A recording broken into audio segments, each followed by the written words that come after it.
Aleluia. Depois de uma oração dessa, não precisa nem pregar mais, né, gente? Amém, amém. Eu creio que a maioria aqui é de casa, mas, para quem não me conhece, meu nome é Lúcio. Para quem me conhece, o meu nome continua sendo Lúcio. Sou casado com a pastora Jaqueline. Aprecio com moderação. Amém.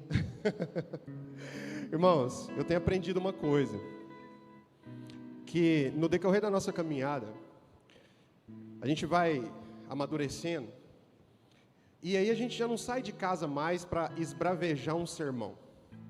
Quando a gente é mais novo, quando a gente fala, a pessoa você recebe um convite, você é mais novo, você vai pregar. A primeira coisa que vem na sua cabeça é aquilo lá, a parte que você já pensa assim, aí, deixa o menino rodar. Você já pensa logo no Pentecoste, né? Aí você vai amadurecendo, e aí você começa a pensar o seguinte: aonde que esse menino vai rodar? Porque se ele rodar na beirada do precipício, ele está enroscado. Então você começa a entender que a gente não sai mais de casa para esbravejar um sermão. Nós começamos a sair de casa para apontar um caminho. Sabe uma coisa, irmão? Jesus disse assim: tomai sobre vós do meu jugo, aprendei de mim, que sou manso e humilde de coração. Quando Jesus falou sobre jugo, ele estava se referindo a transportes tracionados, a boi. Então, o jugo era a chamada canga. Os bois eram cangados, um do lado do outro. E para você ter um bom conjunto de bois tracionados, você tem que colocar um boi experiente e um boi novo. Por quê? Porque o experiente sabe o caminho e o novo tem a força. Eu vejo isso aqui nessa igreja. Eu vejo Deus trazendo pessoas experientes, que sabem o caminho, que já passaram por muitos lugares, e unindo, fazendo uma junção com uma juventude que tem muita fome de Jesus. Eu vejo isso, irmãos. Eu vi aqui, ontem eu estava vendo aqui o Hendrick receber a palavra do César. E o César veio e liberou a palavra, botou a mão no Hendrick. E o Hendrick foi aqui, o Espírito Santo veio, ele foi batizado na hora que o Espírito Santo, a unção veio, e o Hendrick caiu no chão, e o Hendrick ficou aqui no chão, e eu fiquei ali, já pensando assim: Jesus, e agora? Tem que encerrar, e o menino está lá no chão, como é que nós vamos fazer? E de repente o mesmo Espírito Santo que jogou ele no chão, já pôs ele em pé rapidinho, já levantou rapidinho, recompôs e foi. Eu pensei: Jesus, se é comigo, o Senhor ia ter um pouquinho mais de trabalho, né? Porque a descida ia ser fácil, mas a subida ia ser um pouquinho complicado, porque o joelho já arrebentou o ligamento, a coluna já, né, não está lá essas coisas mais, né? Mas a força com a experiência vai fazer com que a gente caminhe para a cruz. Irmão, eu estava vendo aqui na hora do louvor aqui ontem aqui, e o pessoal pulando, aí não teve como eu não ver o Giovanni e a Jaine ali. Foi bem nessa hora que Deus falou assim: fala isso amanhã, porque eu vi a Jaine pulando, e o Giovanni mais cadenciado. Eu entendi, Senhor, é a juventude com a maturidade, né? Aleluia, né? É no cadenciamento, na experiência, né, Giovanni? Irmãos, isso aqui era só para enrolar vocês um pouquinho, porque isso aqui a gente, é igual criança quando vai tomar injeção, né? Você leva ela no médico para tomar injeção, o médico primeiro ele brinca com ela, aí ele fala: isso aqui é um doce, isso é tão bonitinho. Quando pensa que não, já tomou a injeção, né? Então agora nós vamos para a parte da injeção, amém? Então abra sua Bíblia aí, Daniel capítulo 3. Daniel capítulo 3, a partir do verso 14.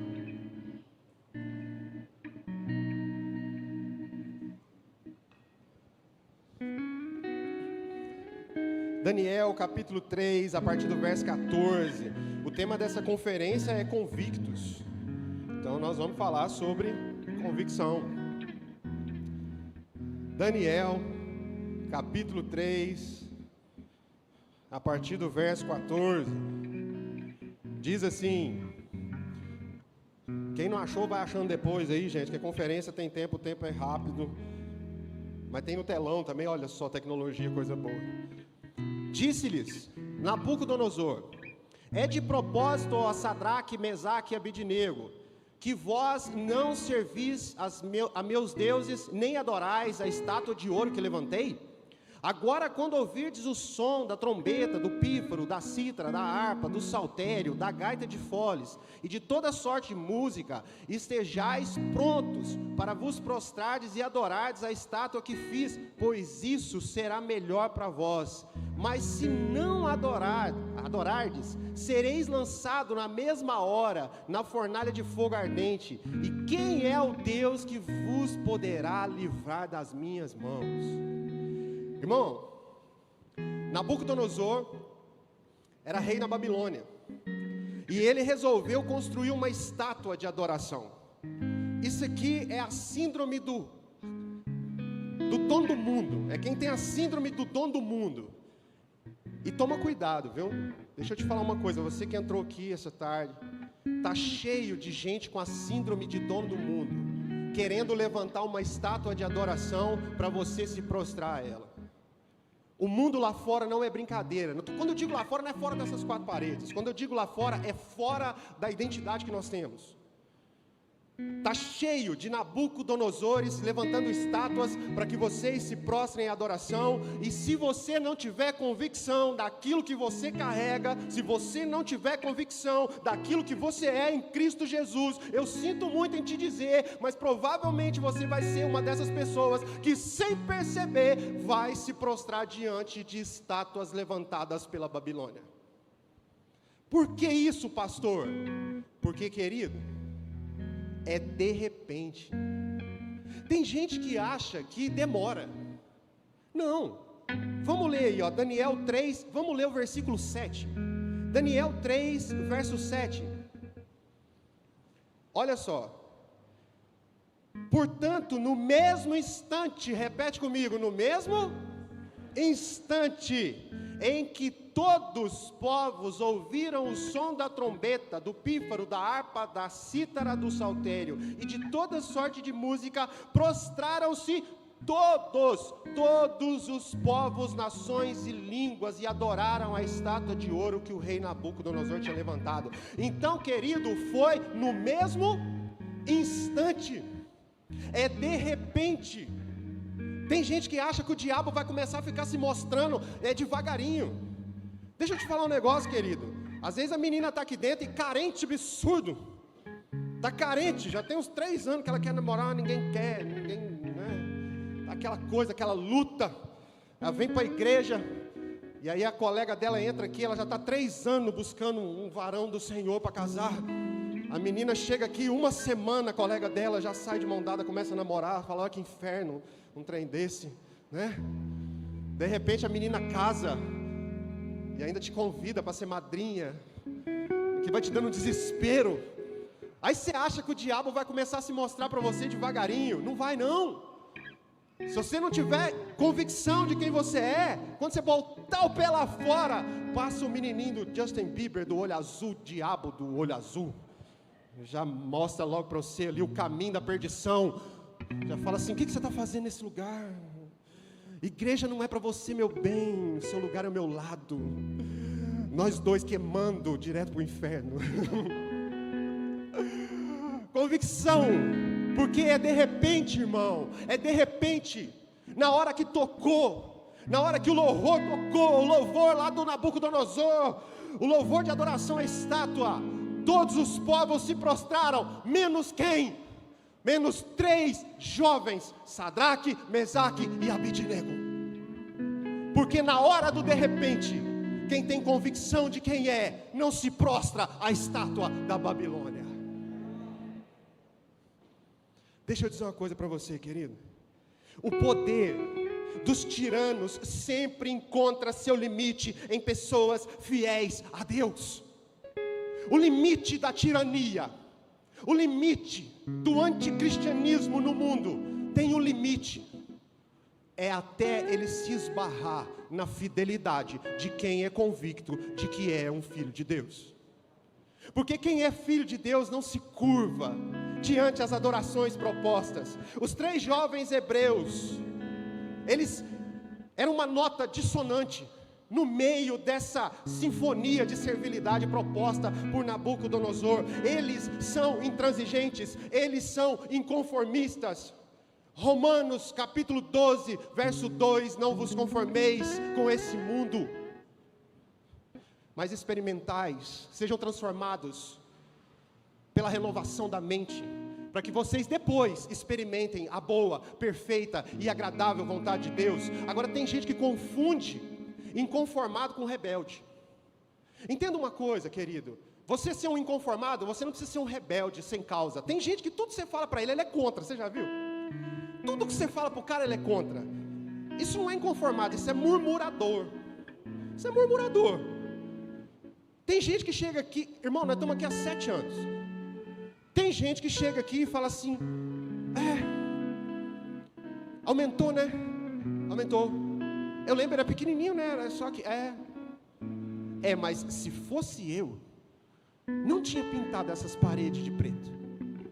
Aí eu digo assim, porque não é você, por isso que pintou de preto. Porque como não é você, e somos nós decidimos pintar de preto. Porque o murmurador não concorda com nada, tudo ele está contra. Isso não é um inconformado, isso é um murmurador. Agora, quem é inconformado é aquele que não toma a forma da forma que o mundo está propondo. Irmão, deixa eu te falar uma coisa. Vai chegar um tempo em que as leis legais vão se confrontar com as leis morais do cristianismo. E aí eu quero ver quem é quem. Se amanhã for legalizado o aborto no Brasil, como é que nós vamos ficar? Se amanhã uma lei tornar legalizado o aborto no Brasil, como que nós vamos nos posicionar? Seguindo a lei legalizada ou a lei moral que diz que quem dá a vida é o único que pode tirar? Quem é você? Qual a convicção que você carrega? Vão nos chamar de rebeldes? Sim. Mas no fundo nós sabemos que nós não nos conformamos com as coisas desse mundo, mas nós somos renovados pela nossa mente em Cristo, porque nós queremos provar da boa, perfeita e agradável vontade do Senhor. Quem você é? Sadraque, Mesaque e Abednego, que estavam prontos a morrer e não a pecar? Irmão, deixa eu te falar uma coisa. Cristianismo não tem plano B. Sabe o que é o nosso problema? É que a gente tem muita teologia e pouca prática. Há um tempo atrás teve uma grande convenção, reuniram-se os grandes teólogos do Brasil, e estava todo mundo lá debatendo as suas teologias, e lindo isso, é bom a gente ter conhecimento, eu gosto, eu estudo. Mas estava todo mundo lá debatendo as suas ideias, filosofando sobre missões, romantizando missões. Eu não sei se você sabe, mas somente 1% do dinheiro arrecadado pelas igrejas no Brasil é destinado a missões, e a gente bate no peito e fala assim, o ide do Senhor, me leva Jesus para as nações. Nunca deu R$1 para um coitado que às vezes está precisando comprar uma água lá que não tem. Sabe, querido, não ter plano B, sabe o que é viver não tendo plano B? É fazer o que uma missionária fez nesse congresso de teologia. Uma missionária, uma senhora, que estava lá, e eles tiveram a infeliz ideia de dar um microfone para ela. Em 3 minutos, ela acabou com a teologia do congresso, porque ela disse assim, vocês querem Jesus? E antes deles responderem, ela falou, não, vocês não querem Jesus, porque vocês ainda têm um plano B, vocês ainda têm um plano de escape. Se der errado assim, eu faço assim. Se não der assim, eu faço assim. Se a arrecadação cair, eu faço assim. Se a igreja diminuir, eu aumento, eu planto outra igreja. A gente vive sempre no plano B, mas viver convicto é saber que no cristianismo não tem plano B. Sabe o que é de verdade? Sabe o que é, Gabriel? Não ter plano B.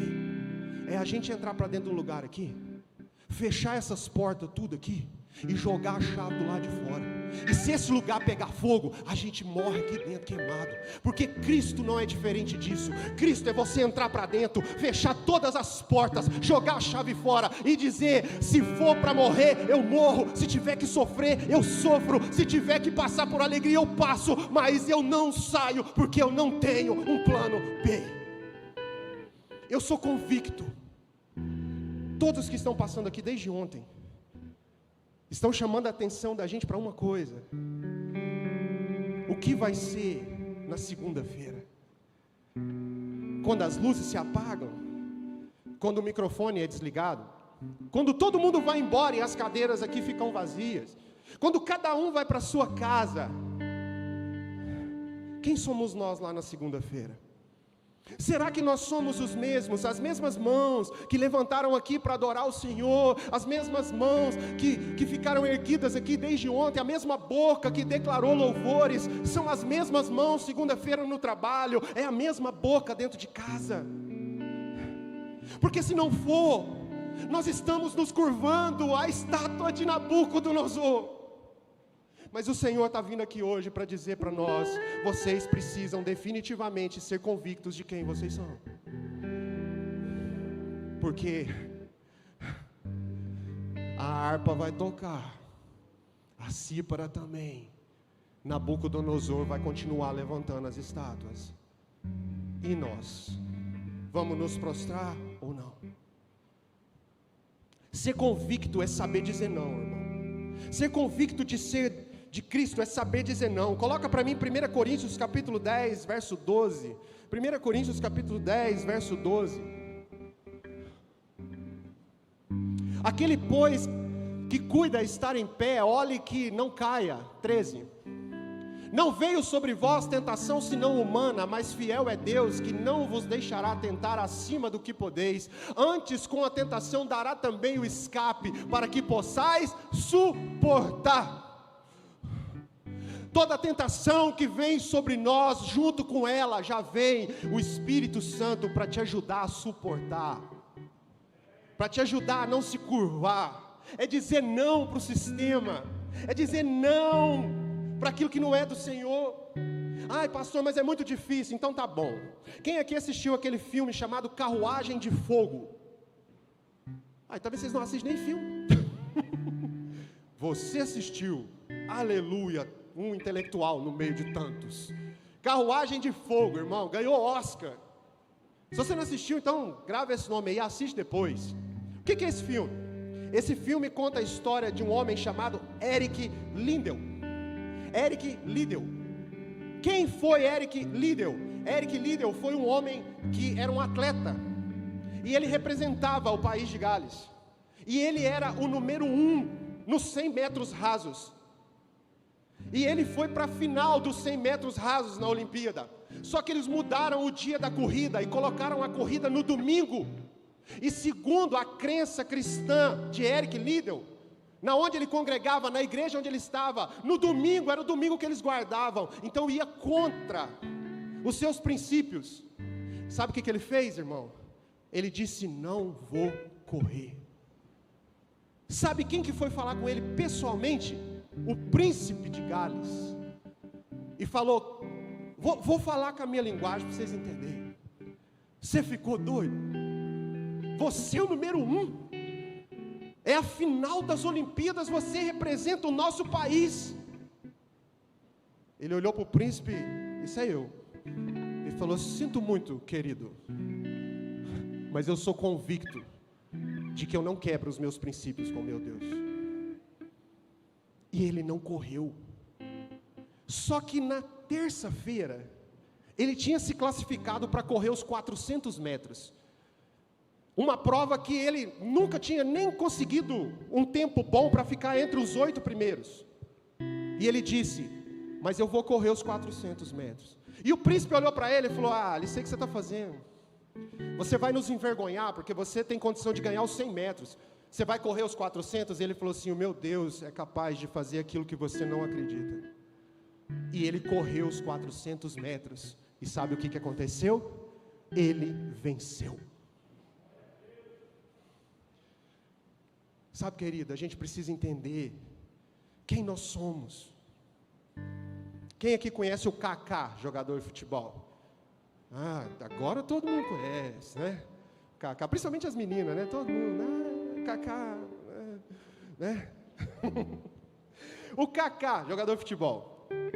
O Kaká em 2007 foi eleito o melhor jogador de futebol do mundo.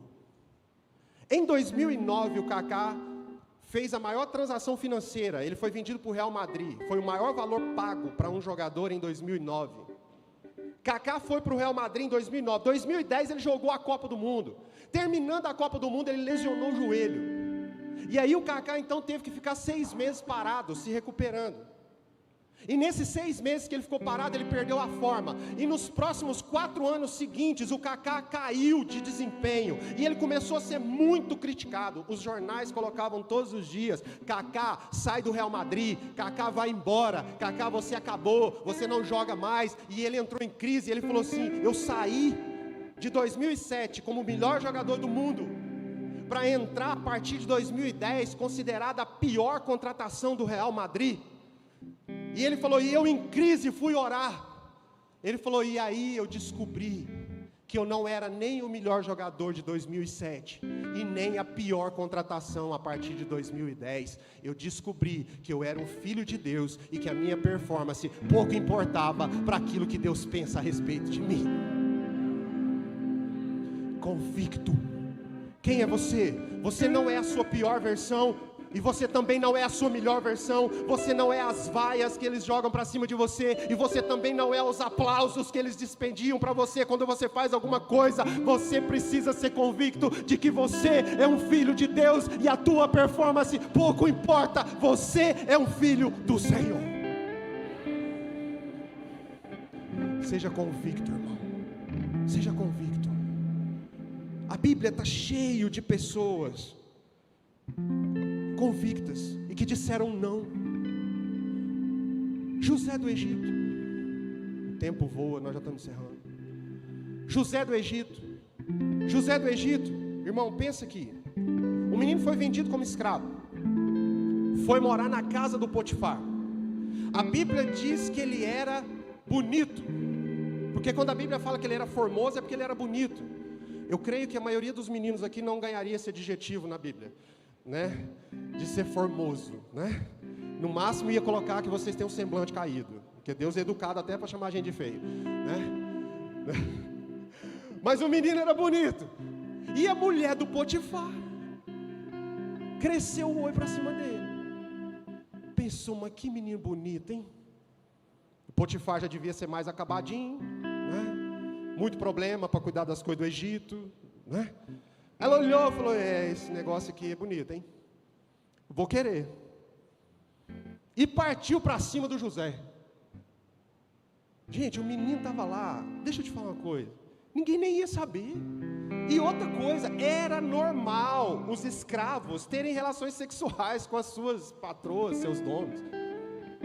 Só que quando ela veio para cima dele, ele falou assim, eu nunca faria isso contra o meu Deus. Ele disse não, e porque ele disse não, ele foi parar na prisão. Então entenda que muitos nãos que nós vamos dizer lá fora para as estátuas da Babilônia, porque nós somos convictos de quem nós somos, vai nos levar a cárceres, a lugares em que a gente não queria, mas são esses lugares que são o trampolim para você chegar aonde Deus disse que você ia chegar. Ele foi parar lá na prisão, mas foi da prisão que ele construiu a história para se tornar governador do Egito, porque ele era convicto daquilo que Deus tinha dito para ele, antes dele ser vendido como escravo. O que Deus já disse para você? O que Deus já disse para você? E você precisa ter essa convicção para que você passe pelos processos e chegue aonde Deus quer que você chegue. Talvez você não é um José do Egito, mas talvez você é um Daniel. O profeta Daniel, quando foi levado como escravo para a Babilônia, ele foi separado num grupo de jovens que eram considerados os mais inteligentes, os jovens mais sadios, mais inteligentes, e ele foi levado. E esses jovens iam ser tratados com o melhor da casa real, para que depois eles servissem ao rei. Só que Daniel resolveu não se contaminar com o banquete proposto pelo rei. O banquete foi colocado e Daniel disse: eu não quero, eu prefiro comer só verdura. E depois as meninas que quiserem emagrecer, lê o livro de Daniel. Faz 21 dias, se não der, faz 42. Né? Vai ficar, a Bíblia diz que ele ficou mais bonito que os outros. Que no fim ele estava mais bonito que os outros. Mas ele disse não. Mas esse não foi o principal não de Daniel. Porque esse era só o início, para que Daniel tivesse coragem de começar a dizer não para o sistema. Porque o maior não que Daniel deu foi quando ele não quis quebrar os princípios de Deus e foi jogado na cova dos leões. Quem aqui já foi para uma cova de leão aqui, meu irmão? Quem aqui já esteve na cova dos leões? Não, então está todo mundo longe ainda, né? Nós temos que passar em muito lugar ainda. E a Bíblia não diz que o Daniel reclamou de ir para a cova dos leões, irmão. A Bíblia não diz, e o Daniel repreendeu o leão. Está amarrado o leão dos infernos. Vamos fazer a campanha dos 7 dias para derrubar o leão. Campanha dos 7 dias do mata-leão. Esse leão vai morrer. Que ninguém me toca. Eu sou ungido do meu Pai. Aleluia. Passar azeite anti-leão em mim. Foi isso que ele falou? Não. O que ele falou? Nada. Sabe por que ele não falou nada? Porque ele tinha convicção que dentro da cova dos leões, se fosse o dia dele ir para a glória, ele iria satisfeito, porque ele era convicto de quem ele era. Mas se não fosse o dia, Deus ia fechar a boca dos leões, como ele fez. Ah, meu Deus, querido, deixa eu te falar uma coisa. Para cumprir o propósito de Deus, se for preciso, Deus fecha a boca de quantos leões for necessário. Você só precisa ser convicto de estar no lugar aonde Deus diz para você estar. E sabe por que o Sadraque, o Mesaque e o Abidnego não se curvou? Porque eles eram amigos de quem? Amigos do Daniel. O nosso testemunho vai fazer com que muitas gerações tenham convicção daquilo que eles são. O que você tem ensinado? Diante da fornalha ardente, qual é a tua posição? Porque as próximas gerações estão olhando para você. Se você se curvar, elas também se curvarão. Mas se você ficar de pé, elas também ficarão. Convicção, de ter coragem, de olhar bem para o rei,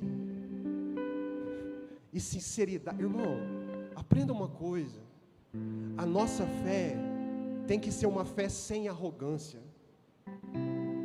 Hoje nós temos uma fé arrogante. Por quê? Porque a gente determina para Deus o que Deus tem que fazer.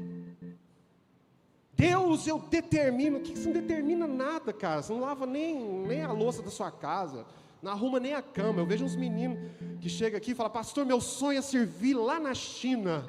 Aí a mãe olha do lado e fala: ih, ó, não arruma nem a cama, quer ir para a China. Servir de, né? Irmão, entenda isso aqui, a nossa fé não pode ser arrogante. O que eles disseram?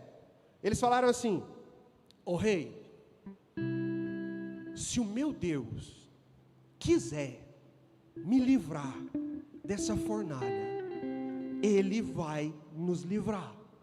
Mas se Ele não quiser, nós também não vamos nos curvar à sua estátua.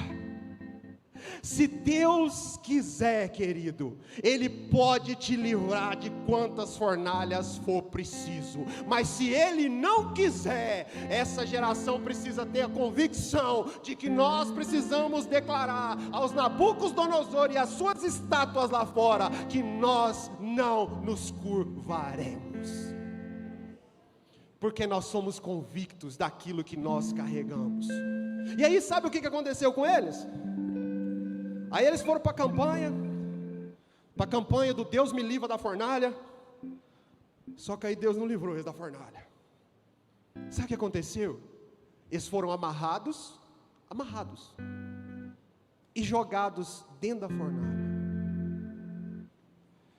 Já não bastava só jogar lá dentro, a fornalha foi aquecida 7 vezes, ainda amarraram os caras, e jogou lá dentro. Eu fico pensando assim, por que eles amarrou eles? É porque quem carrega Cristo é um perigo para o inferno. Quem carrega Jesus é um tormento para o inferno, irmão. Eles olharam e falaram assim, esses caras aqui, eu vou te falar um negócio, a fornalha é 7 vezes mais quente, mas vamos amarrar para garantir. Amarrou eles, jogou lá dentro. De repente eles estão lá olhando para a fornalha. Aí um olha lá dentro e fala assim, não tem condição. Aí ele olhou para os caras lá, tinha uns caras já tinham morrido, antes de chegar na fornalha, já tinha morrido antes, porque não conseguiu chegar. Olhou lá dentro e falou, não tem condição. Aí o outro cutucou e falou, o que você está vendo? Ele falou, não, como é que é aquele negócio lá dentro, meu filho? Não era 3 nós jogou lá? Ele falou, era. Ele falou assim, deixa eu te falar um negócio. Eu acho que não deu muito certo, não. Porque era 3 para morrer queimado, agora tem 4 andando livre lá dentro. Tem 4 andando livre lá dentro. Você sabe por que tinha 4 andando livre lá dentro? Porque 3 tinha convicção do que era e da identidade. Não correu da fornalha. E quando você não corre da fornalha, o 4º homem é presente com você. Esteja onde você estiver. Aleluia, irmão. Aleluia, querido. E para o cara estar andando lá dentro, o que aconteceu com as cordas? Se estava amarrado, aí estava andando. O que aconteceu com as cordas? Queimaram. Deixa eu te falar uma coisa, querido. O fogo, a situação difícil, a pressão, muitas vezes é para te livrar de cordas que estão te prendendo há muitos anos. Tem gente achando ruim de entrar na fornalha, e Deus está sorrindo lá de cima, e está dizendo, era o único jeito que tinha de queimar as cordas que os prendiam. O fogo queimou as cordas, e Deus tirou eles do fogo. Querido, não vamos ficar livre das fornalhas, porque muitas fornalhas preparadas para essa geração são para queimar cordas do passado, são para queimar heranças culturais, são para queimar pensamentos que não são de Cristo Jesus, é para queimar depressões, é para queimar baixa autoestima, é para queimar dúvidas, porque quando você entra amarrado, a pressão é grande, o fogo está ali, esse fogo era para te matar, mas esse fogo vai te libertar, porque o 4º homem está lá dentro, e ele te livra do fogo, em nome de Jesus. Se você recebeu essa palavra, aplauda o Senhor, louvado seja Deus, louvado seja Deus, aleluia. Não tem plano B, irmão. Quem é convicto não vive um cristianismo com o plano B. Se a fornalha estiver pronta, nós somos convictos de quem nós somos. E se a fornalha for para nos matar, nós estaremos indo para a glória com o nosso Pai. Mas se não for, o mundo vai se assustar com aquilo que era para te matar, e te libertou para saber que o 4º homem caminha com você, em nome de Jesus, amém? Fica de pé no seu lugar, vamos orar.